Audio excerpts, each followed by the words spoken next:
This Week in Richmond is made possible in part by Dignity Memorial, caring for our communities with a network of funeral homes and cemeteries in Virginia and throughout North America. More information about Dignity Memorial's providers is online at dignitymemorial.com.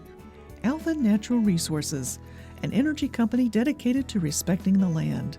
Alpha Natural Resources, we power the world through the energy of our people. Haley Buick GMC, the place for a new Verano or Terrain Denali, in Richmond and online at haleybuickgmc.com. Everywhere there are lighting poles, there's one more opportunity to save money. Intelligent Illuminations provides cost-effective wireless lighting solutions for roadway or area outdoor lights. Kanawha Valley Arena, Virginia's cowboy town, hosting an array of events from Civil War reenactments to diesel truck pulls. More information online at virginiarodeo.com.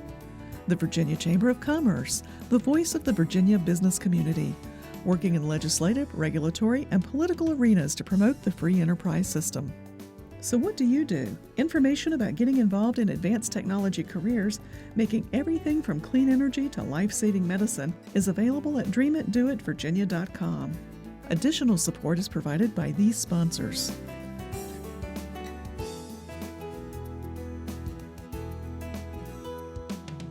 And by the members of Virginia's public television stations. Thank you.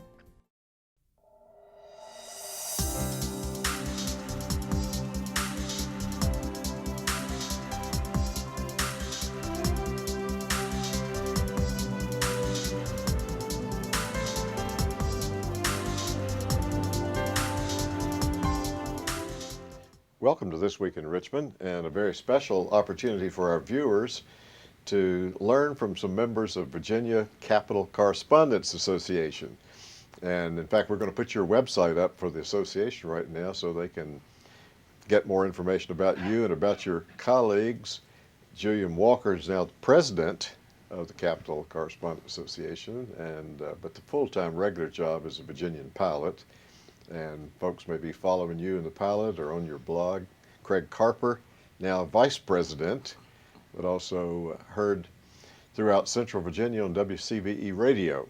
And we appreciate both of you being here. And a past president of the association, Chelyen, did I pronounce it right? Yes. Chelyen. Yes. Not like the West Virginia town, Right. but Chelyen Davis from the Fredericksburg Freelance Star. I appreciate you all being on. We're telling our viewers that we're having the conversation on August 12th. They'll be seeing the program a little bit later, so we're not attempting to give them just the latest of every bit of news, because they will get that by following you, reading your paper, listening to the radio, following your blogs or on Twitter, however you're communicating with them.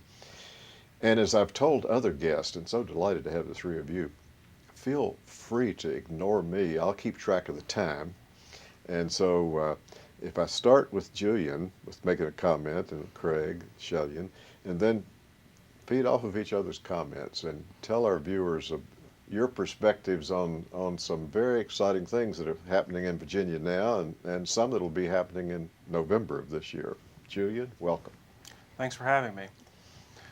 The race so far, particularly the gubernatorial race, has been one that's been overshadowed largely by scandal, both the scandal that's involving Governor Bob McDonnell and his family over the gift controversy, and individual scandals that have impacted both Ken Cuccinelli, the Republican candidate, and Terry McAuliffe, the Democratic candidate. Ken Cuccinelli has been tied to the gift scandal on a much more small scale than Governor McDonnell has, because he had also received gifts from the donor who was central to the controversy. And then for Terry McAuliffe, he's got a number of businesses, namely his electric car company, Green Tech Automotive, that has not lived up to the hype that he initially set for it when he made lofty projections about the jobs that it would bring, jobs that have been largely unrealized at this point.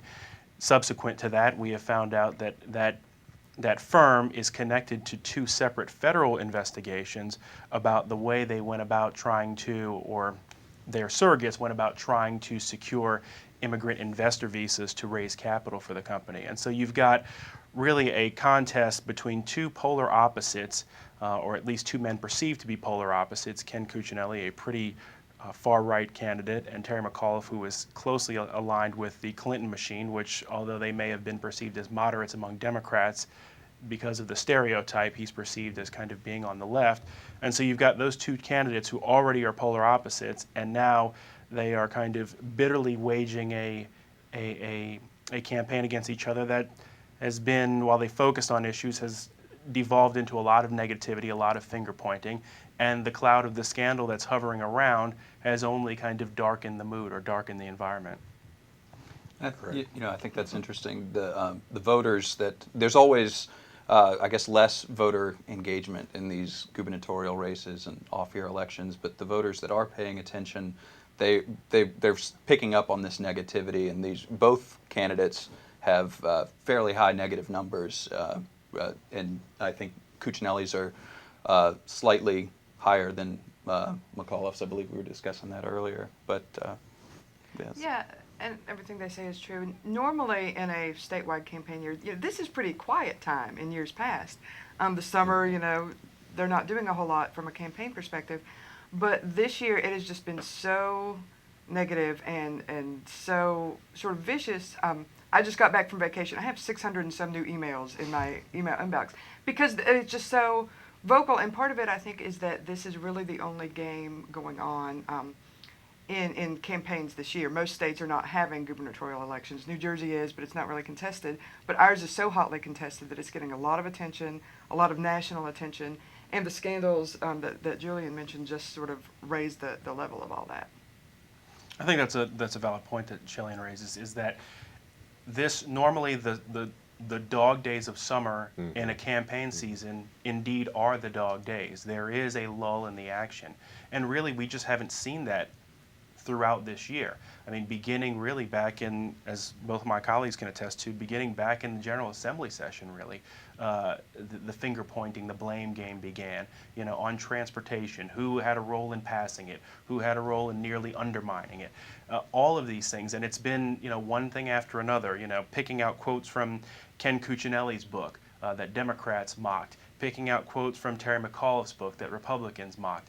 All of these things, they've just compounded on top of each other, and really there has been no let-up. And I think to Chelyen's point, some of that is because this is the marquee political contest in the nation this year. The only other governor's race is in New Jersey, and that the outcome in that is a foregone conclusion. But the other part of that is that we've been accustomed to having that cool down period, and it just has not happened. It's, the RPM on this race has been at 8 the whole time, and neither campaign is really letting off the gas.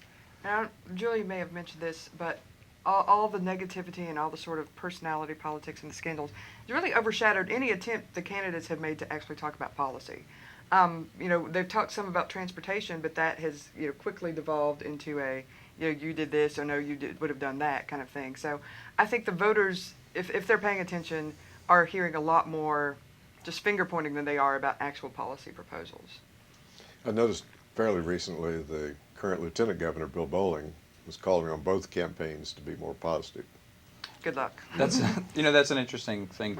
Talking about how we got here. A lot of people are how did these candidates come to be the nominees? And really, there wasn't much serious opposition.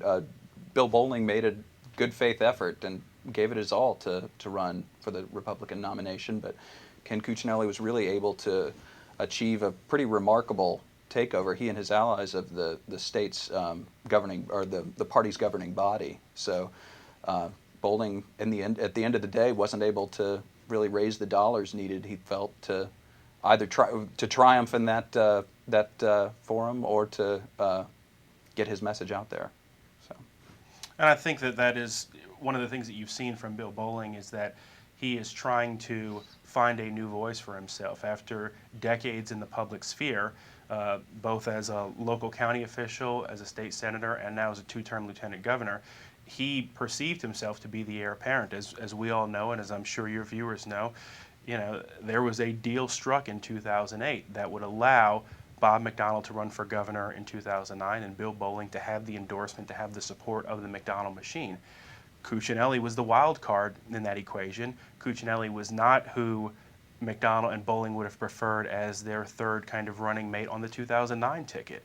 But Cuccinelli, as Craig pointed out, both in this most recent takeover of the Republican State Central Committee, but also in the way that he has built a coalition throughout his career. Cuccinelli has shown a real knack for, despite being perhaps characterized or stereotyped as kind of this hard right ideologue, as this social warrior, and he's certainly been engaged in those kinds of pursuits. He's shown a real knack for, a real deft hand for building coalitions, and I think that that has been one of his kind of overlooked talents, and that is what pushed Bill Bolling out of this race for all intents and purposes, and that's why Bolling, trying to find this new voice, has called on both men to raise the level of discourse, but also, I think it's fair to point out, he's been a little tougher on Ken Cuccinelli than he has been on Terry McAuliffe. He's almost, to some extent, kind of been an apologist for Terry McAuliffe.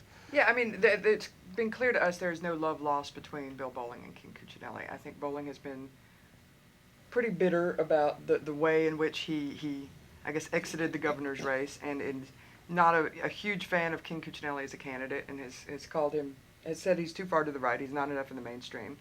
So Bolling has certainly made things interesting to cover. One thing I found interesting myself, though, is that I spoke to him recently, and he turned down the opportunity to take a swipe at Cuccinelli over the whether he should give back or compensate Johnny Williams, the Star Scientific CEO, for the estimated $18,000 in flights and vacation travel. He said that was a decision that he had to make on his own. So I found that interesting. Interesting. Let me ask you all about the attention being given to possible ethics commission or ethics reforms. What takes do you all have on that? Well, yeah, obviously the Star Scientific scandal has really shown a spotlight on Virginia's disclosure rules and its ethics rules, which are pretty lax. You're supposed to disclose anything that you get over, I think, $50. But you can take anything you want as long as you disclose it, and there are, as Governor McDonnell keeps pointing out, technically you don't have to disclose anything given to your family. So the whole Star Scientific Johnny Williams thing has brought that to a lot of attention. And I think that we will probably see some stab at reform in the next General Assembly session. That is likely to get fairly watered down just through the legislative process. Typically things do.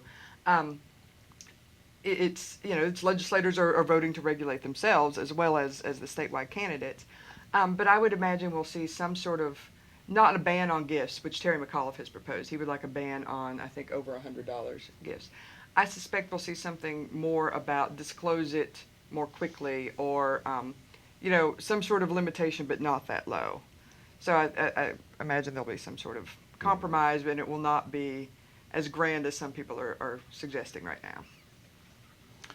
There's been some discussion about the timetable on when the legislature is actually going to take this up. The Attorney General recently made a push to get this, ask the governor directly for a special session on the issue. This was something the governor immediately turned down.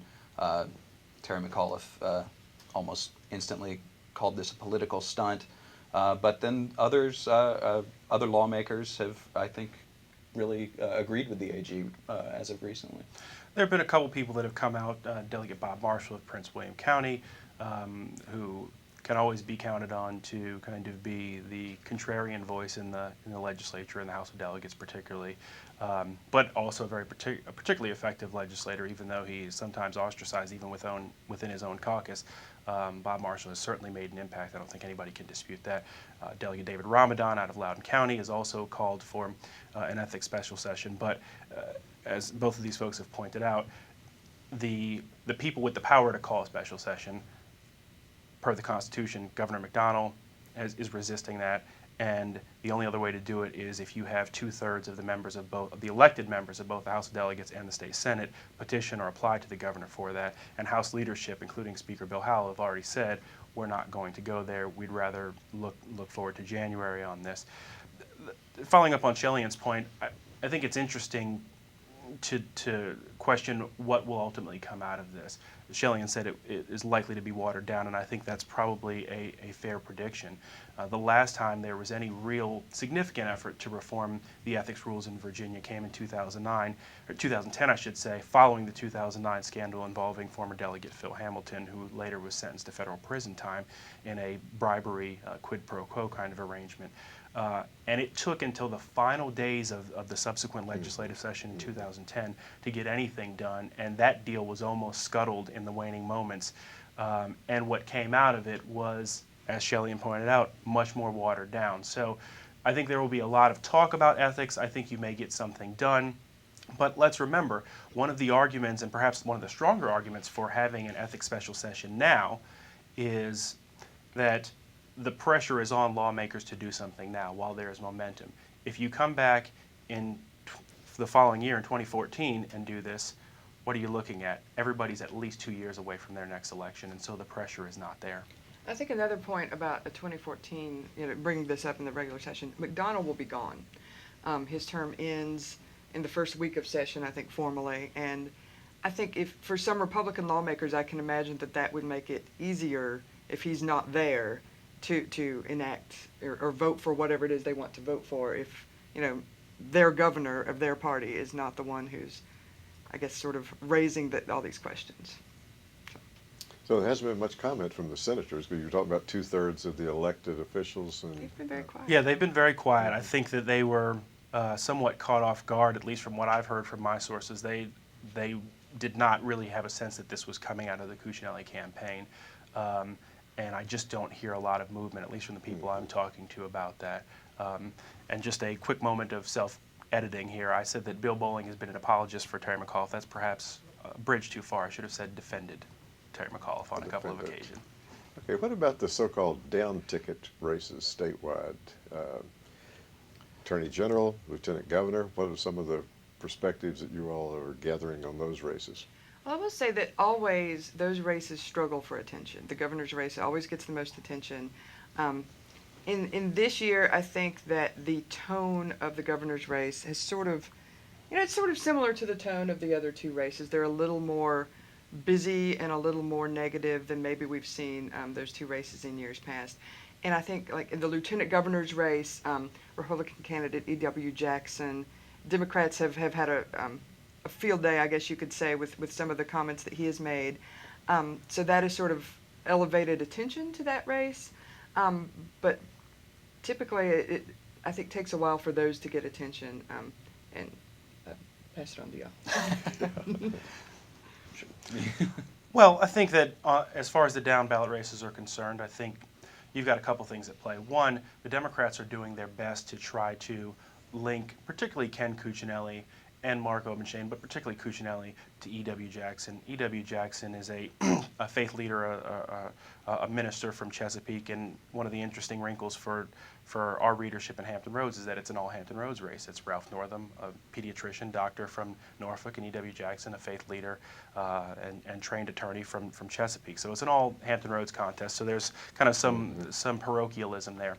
But as far as that race is concerned, Democrats want to really focus on all of the kind of controversial statements, if you will, or at least the hot button statements that E.W. Jackson has made over the years, and try to draw a comparison or create a parallel and say, hey, these are birds of a feather. Ken Cuccinelli has said this. Here's something that's very similar to what E.W. Jackson has said. Mark Obenshain has done this in his legislative career. This is connected to or tangentially related to something that Ken Cuccinelli has done, something that E.W. Jackson has done. So they're trying to, from the Democratic perspective, they're trying to tie all of these guys together. Cuccinelli has tried to separate himself and say, listen, I speak for myself. I can't respond to what other candidates and campaigns are doing. I think Mark Obenshain, of the three candidates, Mark Obenshain has probably done the best job of really staying away and trying to run his own race as much as possible. They're all downplaying the social issues and focusing on, to a large extent, the economic message, although their records on what they've said on social issues are still out there and people can examine and mine them for what they will. But to my mind, I think Obenshain has been the one that's really been able to, or endeavored the most, to try to take a step back and say, I'm going to focus on these things and really, really downplay or de-emphasize some of that other stuff that may be the hot button cultural issues. And again, very different from the 2009 campaign that Governor McDonnell, Bill Bolling, and Cuccinelli ran. McDonnell had a very early edge in that race and was able to run a very positive campaign, and which Bill Bolling was happy to run as his ticket mate. They ran as a solid ticket, and that's something that you're definitely not seeing in this race. And another point I would like to make about the attention paid to these two things. In recent years, I think events have really elevated both of those jobs, Lieutenant Governor and Attorney General. In the Senate, where the Lieutenant Governor presides over the Senate, now it's 20-20 between Republicans and Democrats. And so Bill Bolling, as the current Lieutenant Governor, has been a tie-breaking vote a number of times, much more than, I guess, in other configurations of the Senate. So the next Lieutenant Governor could also be that tie-breaking vote, depending on how things go. Obviously, Northam is a state senator, so if he were elected to Lieutenant Governor, then there would be a special election for his seat, so that could tip the balance. But it does make the Lieutenant Governor's role more important. In the Attorney General's race, current Attorney General Cuccinelli has been, I think, a much more vocal and outspoken and active Attorney General than maybe some of the ones we've had in the past. He's been involved in some, I guess, controversial issues that he's, I think he's sued about the federal health care law, and there was a lawsuit about the EPA, and there was the climate Michael Mann issue with UVA. And so I think that his use of the Attorney General's office has raised the profile of that office and shown people, this does matter. He's not just a lawyer sitting down at the bottom of Capitol Hill, doing quiet lawyer things. And I think to Chelyen's point, I think that's a great one.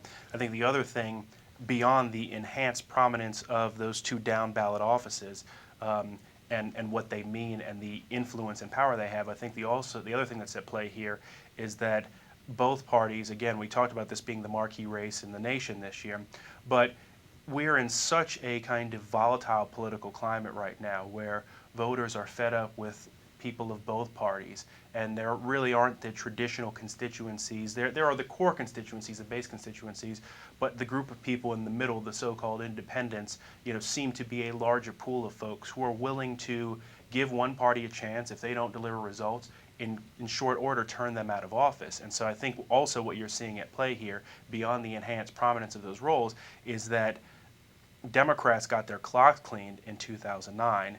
They are working hard to make sure that doesn't happen again this year. Republicans are aware of that. And this race, 2008, Barack Obama won. He won by carrying Virginia, and everybody said, Democrats, high tide, they're on the rise. What happened the following year? Chris Christie in New Jersey, Bob McDonnell in Virginia, and that began the Republican resurgence, which carried forward to the 2010 midterms and beyond. Then in 2012, Barack Obama back on top. Tim Kaine elected senator here. Democrats hold the U.S. Senate. So there's this kind of up and down, ebb and flow, and I think that you're seeing that played out in the political machinations as well. Both sides are heavily invested in this because they know that their hold on power may be short-lived, and so they're trying to make sure that they get it for as long as they can. And of course, I think a lot of people are wondering if this is the year that will break our nearly 40-year trend in terms of, I guess, the opposite. Virginia traditionally elects governor of the opposite party than who is the one in the White House. So with a close race this year, it could be the year that changes. So we want to make sure that our viewers have your blog address and have all the Twitter or whatever. I think we've maybe been putting those up on the screen. If not, we'll have the folks put them up so they can follow you from reading the Freelance Star, or also you do some blogging there and use Twitter. I have a blog. I use Twitter. I hope you're putting it up because my Twitter handle is Chelyen Davis, so that's going to be hard to spell. But yeah. Okay, and they're going to catch you on the radio. Sure, we do archive our pieces at www.ideastations.org/radio. So. And Julian? My work appears in the pages of the Pilot and at pilotonline.com. We have a political blog, Pilot on Politics, and I tweet from that at Pilot on Politics handle as well. So our viewers they've seen you now, and they'll be following you on those timely reports that you'll be giving. We didn't have time today to talk about the statewide independent candidate, but we're looking forward on this program to having Mr. Sarvis on, the independent, the libertarian, running for governor, who seems to be polling a little higher at this point in August than typically third-party candidates have polled in the past. So we shall see how that plays out. But again, thank you each very much for taking your time today away from your stories that you're writing and what you're on the radio and coming back from vacation. Appreciate you all being on. To our viewers, we'll be back with other statewide candidates and with local candidates as well. Thank you. Thank you. Thanks.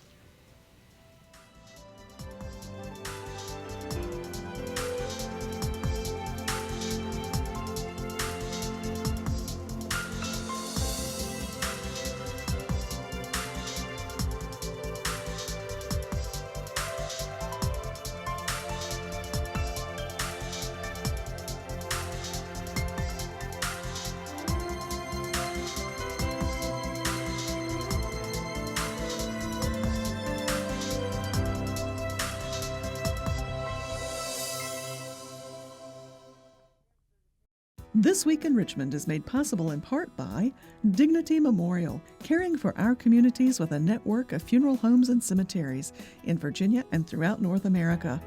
More information about Dignity Memorial's providers is online at dignitymemorial.com.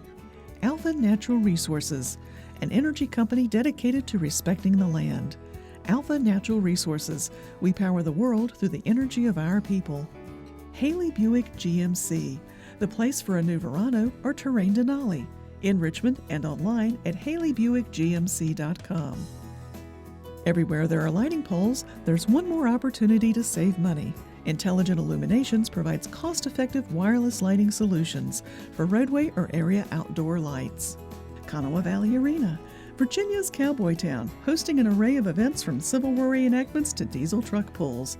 More information online at virginiarodeo.com. The Virginia Chamber of Commerce, the voice of the Virginia business community, working in legislative, regulatory, and political arenas to promote the free enterprise system. So what do you do? Information about getting involved in advanced technology careers, making everything from clean energy to life-saving medicine, is available at dreamitdoitvirginia.com. Additional support is provided by these sponsors.